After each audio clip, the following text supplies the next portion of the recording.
Sziasztok! A mai videóban összefoglalom a Tesla 2024-es első negyedéves múlt heti telefonos beszámolóját. Szokás szerint Elon nyitott beszédével. Elmondta, előre nem látott kihívásokkal kellett megküzdeniük. A gyenge eladások az egész iparágra jellemzőek, és biztos benne, hogy a többi autógyár elektromos autó visszaskálázása rossz stratégia. Az energiaüzletág megint óriásit nőtt, és arra számítanak, hogy további rekordmértékben fog nőni. Gyorsabban, mint az autóbiznisz. Rengeteg pénzt fektettek az AI hardwarebe, és ebben az évben meg fogják duplázni a számítási kapacitásukat.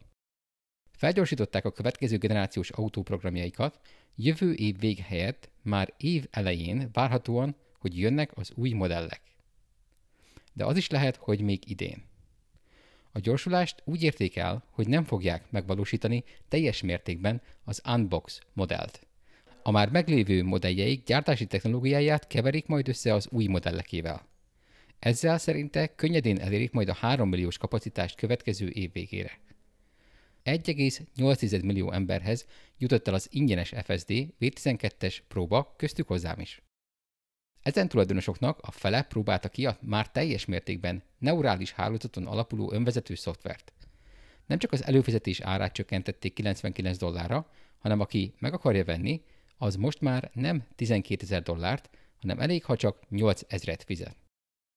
Ahogy ígérte, augusztus 8-án mutatják be a robottaxit, amit most először Cybercabnek is hívott. Már nem tréning korlátozottak. Majd szokásához híven megköszönte minden Tesla dolgozónak a kemény munkát. Az új pénzügyi vezető következett. Elmondta, a teljes iparág visszamondja, illetve szünetelteti elektromos autófejlesztéseiket, emiatt megint nő a hozzájuk beérkezett EV kredit. Majd jöttek a kérdések. A válaszokból megtudhattuk a következőket. Lars elmondta, a 4680-as továbbra is a Cybertruck felfuttatása előtt jár. Musk csak tippel, de úgy gondolja, még évvége előtt a robot már hasznos munkát fog végezni gyáraikban, és szintén csak találgat, de szerinte jövő év vége előtt már lehet, hogy árulni is fogják. Optimus mindennél értékesebb lesz. Szerinte ők járnak az élen a humanoid robot cégek közül. Hozzátette, a Tesla maga fogja üzemeltetni a robottaxi hálózatot. Apjuk kombinációja lesz az Airbnb-nek és az Ubernek. Az autók egy része Tesla tulajdonban lesz, a másik része vevőké.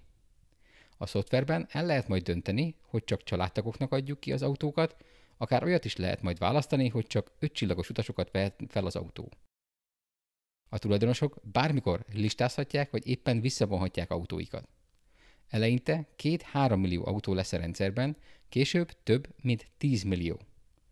Ezek az autók majd szintén hozzájárulnak az FSD tréninghez. A Hardware 3-as és a 4-es autók képesek lesznek majd szabadidejükben megosztani számítási kapacitásukat. A tulajdonosok majd ebből is tudnak pénzt keresni, ha hajlandóak megosztani üres járatokban chipjeiket. A Hardware 5 dizájnja nagyrészt kész, jövő év vége előtt érkezhet autóikba. Musk szerint az általam kipróbált FSD V12.3.4 és a most megjelent .5-ös verziót szinte megint nulláról írták újra. Így akár V13-nak és V14-nek is lehetne hívni. A sok hozzátette, már hetente tudnak új verziókat trénálni. Kiderült, egy nagy autógyártóval tárgyalnak az FSD licenszelésével kapcsolatban.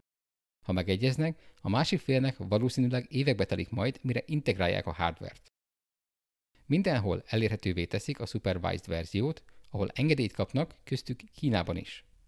A Semite 2025-ben kezdik nagyobb mennyiségben gyártani, addig ki kell dolgozzák az olcsón gyárthatóságot. 2026-ban várható az igazi tömeggyártás. Megkérdezték, állandóvá tehető-e az FSD transfer. Elon egyszavas válasza: nem. Kiderült, heti 7 napot dolgozik, és csak a vasárnap délutánokat veszi ki. Ideje nagy részét a Teslánál tölti. Szerinte idén több autót adnak majd el, mint múlt évben.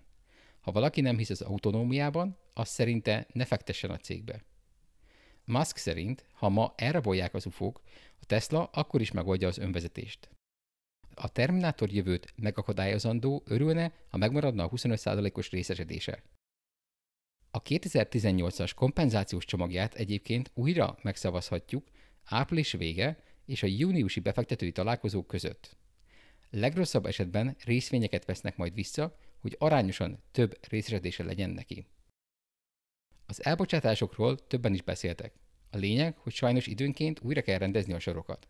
Sajnos Drew Baglino és Rogan Patel mellett a befektetési kapcsolatokért felelős Martin Vieka is bejelentette a beszámoló közben, hogy befejezi a cégen belüli pályafutását.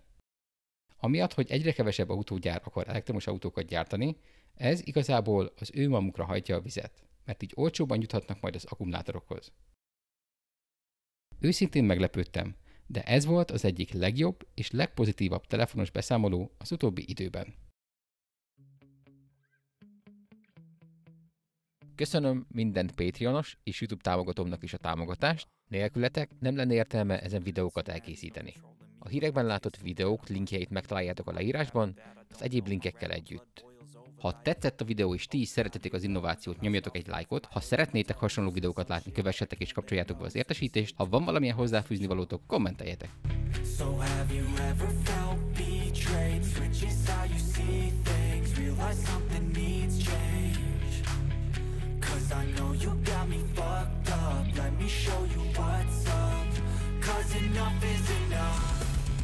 I'll take a face full of pavement just to make a statement. I know there's no turning back.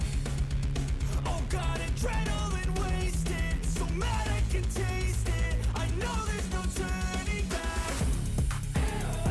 I'll do what it takes, I ain't making mistakes like that. I'll play it on your face to make you go take it back. I'll lose my shit, I go crazy when I'm mad. And now you go wish you would shut the fuck up real bad.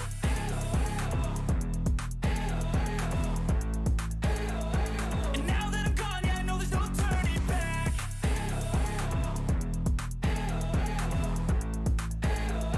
And now that I'm gone, yeah, I know there's no turning back. I don't fucking take smoke, I'm a poker hole through you, choking's overdue.